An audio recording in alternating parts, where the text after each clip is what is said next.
ரோமோ Tamil viewers எல்லாருக்கும் வணக்கம். இந்த வீடியோவில் பாண்டியன் ஸ்டோர் சீரியலில் அடுத்த நல்லா நடக்க வாய்ப்பு இருக்குது. அதை பற்றி தான் டீட்டெயிலாக பார்க்க போகிறோம்.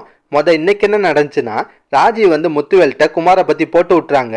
இவன் எங்கள் வீட்டு பொண்ணுக்கு தேவலாம் சைகை காட்டிட்டு இருக்கேன், அந்த பொண்ணுகிட்ட பேச முயற்சி பண்ணுறான், ஒழுங்காக அவனை கண்டிச்சு வைங்கன்னு சொல்லிட்டு போட்டு விட்டு கிளம்பிடுறாங்க. அதை கேட்ட முத்துவேலும் குமாரை திட்டுறாரு. அப்போ சக்திவேல் சப்போர்ட்டுக்கு வருவார். என்னென்ன உங்கள் பொண்ணு பேச்சை நம்பி என் பையன் மேலே சந்தேகப்படுறீங்களா? இருந்தாலும் உங்கள் பொண்ணு மேலே உங்களுக்கு ரொம்ப தானே பாசன்றாரு. அதை கேட்ட முத்துவேலுக்கு கடுப்பாது. ரெண்டு பேரும் மாற்றி மாற்றி சண்டை போட ஆரம்பிப்பாங்க. லாஸ்ட்டாக காந்திமதி நெஞ்சொலி வரமா நடிச்சு அந்த பிரச்சனையை முடிச்சு வைக்கிறாங்க.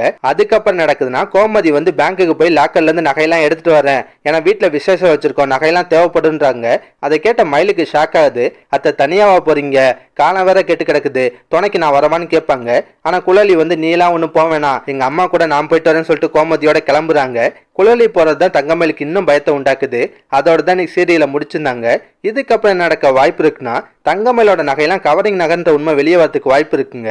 ஆமாங்க, கோமதியும் குழலியும் லாக்கர்ல இருந்து நகையெல்லாம் எடுத்த பின்னாடி குழலி தங்கமயிலோட நகையெல்லாம் உண்மையிலே எத்தனை பவுன் தெரிஞ்சுக்கிறதுக்காக அந்த நகையெல்லாம் எடை போட்டு பார்க்கலாம். இதனால உண்மை வெளியே வரதுக்கு வாய்ப்பு இருக்கு. இல்ல நகையை குழலி பார்ப்பாங்க, அந்த நகையெல்லாம் ரொம்ப கருத்து இருக்கும், அதனால குழலி சந்தேகப்பட்டு நகையை சோதிச்சு பார்த்து உண்மை வெளியே வரதுக்கும் வாய்ப்பு இருக்கு. இல்ல குழலிக்கு சந்தேகமே இருந்தாலும் கோமதி நகையெல்லாம் செக் பண்ண விட மாட்டாங்க.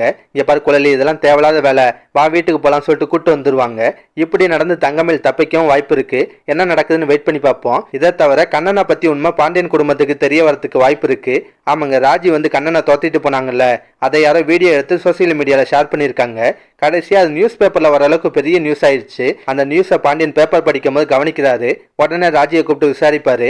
என்னப்பா ராஜி, இதெல்லாம் யாருப்பா அந்த, நீ எதுக்குப்பா அவனை தோத்தனன்னு கேட்பாரு. ராஜி பதில் சொல்ல முடியாம முழிச்சிட்டு இருப்பாங்க.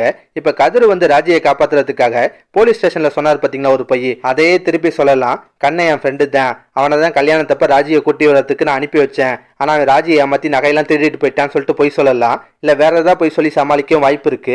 என்ன நடக்குதுன்னு வெயிட் பண்ணி பார்ப்போம். பாண்டியன் ஸ்டோர் சீரியலை பொறுத்தவரை நல்லா விறுவிறுப்பாக தாங்க கொண்டு போயிட்டு இருக்காங்க. இதெல்லாம் பற்றி நீங்கள் என்ன நினைக்கிறீங்க? மறக்காம கருத்தை கமெண்ட்டில் சொல்லுங்கள். இந்த வீடியோ பிடிச்சுன்னா ஒரு லைக்கை தட்டுங்க. நம்ம சேனல் ப்ரோமோ தமிழ் ரிவ்யூஸ் இதுவரை சப்ஸ்கிரைப் பண்ணலாம், ப்ளீஸ் சப்ஸ்கிரைப் பண்ணிக்கோங்க. நான் உடனே சீரியல் அப்டேட் கொடுத்துட்டே இருக்கேன். Bye guys.